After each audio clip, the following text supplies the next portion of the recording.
Hi all, welcome to my YouTube channel. ಇವತ್ತಿನ ವಿಡಿಯೋದಲ್ಲಿ ಮಸಾಲ ಮಜ್ಜಿಗೆ ಮಾಡೋದು ಹೇಗೆ ಅಂತ ನೋಡೋಣ. ಈ ಬೇಸಿಗೆಗೆ ಎಷ್ಟು ನೀರು ಕುಡಿದ್ರೂ ಖಂಡಿತವಾಗ್ಲೂ ತೃಪ್ತಿ ಆಗಲ್ಲ. ನೀರು ಕುಡಿದು ಕುಡಿದು ಹೊಟ್ಟೆನೇ ತುಂಬೋಗುತ್ತೆ. ಅದಕ್ಕೋಸ್ಕರ ಬನ್ನಿ ನಾವು ಮಸಾಲ ಮಜ್ಜಿಗೆ ಮಾಡೋದು ಹೇಗೆ ಅಂತ ನೋಡೋಣ. ಅದು ತುಂಬ ಈಸಿ ಹಾಗೆ ತುಂಬ ಸುಲಭ ಆಗಿರುತ್ತೆ. ನೀರು ಕುಡಿದು ಕುಡಿದು ಬೇಜಾರಾಗಿದ್ದರೆ ಈ ರೀತಿ ಮಸಾಲ ಮಜ್ಜಿಗೆನ ಮಾಡ್ಕೊಳ್ಳಿ. ಅದಕ್ಕೆ ಏನೇನು ಬೇಕು ಅಂತ ನೋಡೋಣ. ನಾವಿಲ್ಲಿ ಒಂದಿಡಿ ಕೊತ್ತಂಬರಿ ಸೊಪ್ಪು, ಒಂದಿಡಿ ಪುದೀನ ಸೊಪ್ಪು, ಹಾಗೆ ಒಂದಿಡಿ ಕರಿಬೇವು, ಒಂದು 7ರಿಂದ 8 ಮೆಣಸು, 1 ಇಂಚು ಶುಂಠಿನ ಜಜ್ಜಿ ಇಟ್ಕೊಂಡಿದ್ದೀವಿ. ಹಾಗೆ 1 ಸ್ಪೂನ್ ಜೀರಿಗೆ, ಒಂದು 5ರಿಂದ 6 ಹಸಿಮೆಣ್ಸಿನ್ಕಾಯಿ ತೊಗೊಂಡಿದ್ದೀವಿ.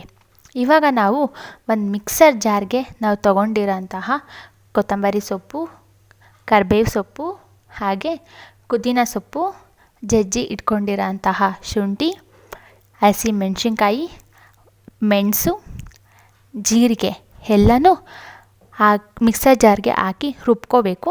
ನೀವು ರುಬ್ಬಬೇಕಾದ್ರೆ ನೀರು ಜಾಸ್ತಿ ಹಾಕ್ಕೋಬಾರ್ದು. ಒಂದು 1/4 ಲೋಟ ನೀರು ಅಂದರೆ ಒಂದು 3 to 4 ಸ್ಪೂನ್ ನೀರು ಹಾಕ್ಕೊಂಡು ರುಬ್ಕೋಬೇಕು. ನೋಡಿ, ಈ ಕನ್ಸಿಸ್ಟೆನ್ಸಿಲಿ ರುಬ್ಕೋಬೇಕು. ಇವಾಗ ಮಸಾಲೆ ರೆಡಿಯಾಗಿದೆ.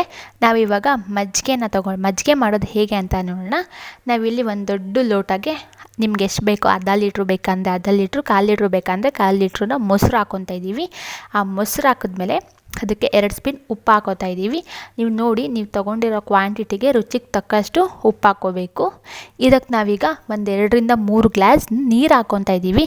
ನೀರು ಅಷ್ಟೇ, ನೀವು ಮೊಸರು ಜಾಸ್ತಿ ತೊಗೊಂಡಿದ್ದರೆ ನೀರು ಜಾಸ್ತಿ ಹಾಕಿ. ಮಜ್ಜಿಗೆ ನೀರು ಥರ ಇದ್ದೇ ತುಂಬ ಚೆನ್ನಾಗಿರುತ್ತೆ.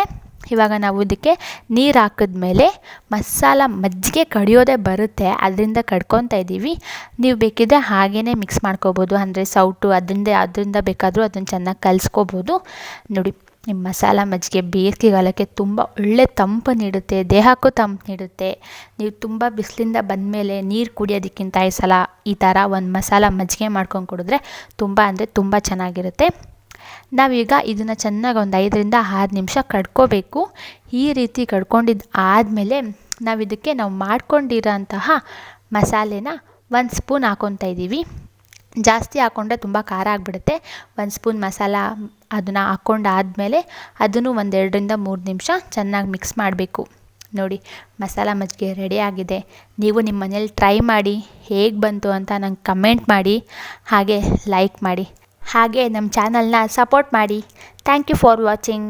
Thank you all.